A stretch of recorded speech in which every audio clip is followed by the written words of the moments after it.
తెలంగాణకు వచ్చేసి ఏంటంటే పగలు ప్రతీకారాలు అలాంటివి ఎంత కూడా ఉండదు. పొద్దున కొట్లాడుకుంటారు, మధ్యాహ్నం మాట్లాడుకుంటారు, సాయంత్రం కలుస్తారు.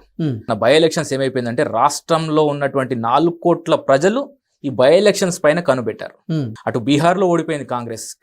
ప్రముఖ ఎల్లిస్ట్ అలాగే ఎల్పిడిఓ వ్యవస్థాపకులైనటువంటి భరత్ గారితో మాట్లాడదాం. భరత్ గారు నమస్తే అండి. నమస్తే అండి. భరత్ గారు, జూబ్లీహిల్స్లో ఉప ఎన్నిక జరిగేటువంటి సమయంలో మనం ఒక వీడియో చేసాం.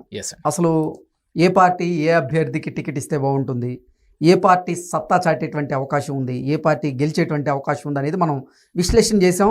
ఆ విశ్లేషణ కరెక్ట్ అయింది. ఇప్పుడు తెలంగాణ రాష్ట్ర వ్యాప్తంగా పంచాయతీ ఎన్నికలకి నగారం మోగింది. ఈ పంచాయతీ ఎన్నికల్లో ఏ పార్టీ సత్తా చాటబోతోంది, క్షేత్రస్థాయిలో ఏ పార్టీ బలాబలాలు ఏంటి అంటే ఏం చెప్తారు? రైట్ అండి. ఒకసారి జనరల్ ఎలక్షన్స్ అయిపోయిన తర్వాత ఎలా ఉంటుంది అంటే వాతావరణము ఇన్ జనరల్గా చెప్తున్నాను, రూలింగ్ పార్టీకే ప్రజలు పట్టం కడతారండి. అందులో తెలుగు ప్రజలు మరీ ముఖ్యంగా ఏంటంటే చాలా తెలివైన వాళ్ళు.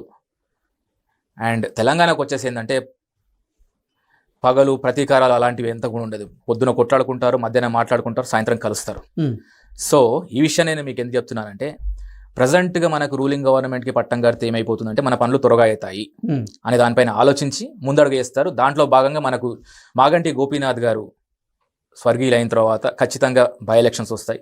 బై ఎలక్షన్స్ వస్తే ఏ పార్టీ గెలుస్తుందనే దానిపైన మనం మాట్లాడడం.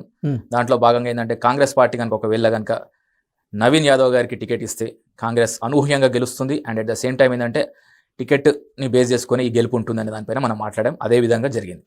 సో ఇప్పుడు మనకి పంచాయతీ ఎలక్షన్స్ వస్తున్నాయి కాబట్టి, ఎందుకంటే మొన్న బై ఎలక్షన్స్ ఏమైపోయిందంటే రాష్ట్రంలో ఉన్నటువంటి 4 కోట్ల ప్రజలు ఈ బై ఎలక్షన్స్ పైన కనుబెట్టారు.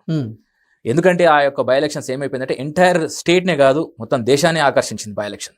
అటు బీహార్లో ఓడిపోయింది కాంగ్రెస్, కానీ తెలంగాణలో జూబ్లీహిల్స్ బై ఎలక్షన్స్లో గెలిచింది కాంగ్రెస్. సో కాంగ్రెస్ పార్టీకి కూడా ఒక మంచి ఊపి ఇచ్చినట్టు అయింది. రేవంత్ రెడ్డి గారికి ఊరటలాగా ఉంది ఈ ఎలక్షన్స్. సో దాంట్లో భాగంగా నెక్స్ట్ వచ్చే ఎలక్షన్స్ ఏమైపోతుందంటే సో ఒక విన్నింగ్ స్పిరిట్ అనేది కొనసాగుతుంది. And at the same time ఏంటంటే రూలింగ్ పార్టీకి ప్రజలు ఇందాక మనం అనుకున్నట్టుగా పట్టం కట్టే అవకాశాలు చాలా ఎక్కువగా ఉంటాయి. అండ్ ఈ పంచాయతీ ఎలక్షన్స్కి వచ్చేసరికి ఏమవుతుందంటే ఫస్ట్ రూలింగ్ పార్టీని చూస్తారు. సెకండ్ వచ్చేసి ఏంటంటే క్యాండిడేట్ అండి. క్యాండిడేట్ పైన కూడా, ఎందుకంటే క్యాండిడేట్ని బేస్ చేసుకునేసి మన క్యాండిడేట్ మనతో పాటు ఉంటాడు. ఎందుకంటే గ్రామాలలో జరిగే ఎలక్షన్స్ లేదంటే గ్రామంతో సత్సంబంధాలు ఉన్న వ్యక్తికి ఇవ్వాలి.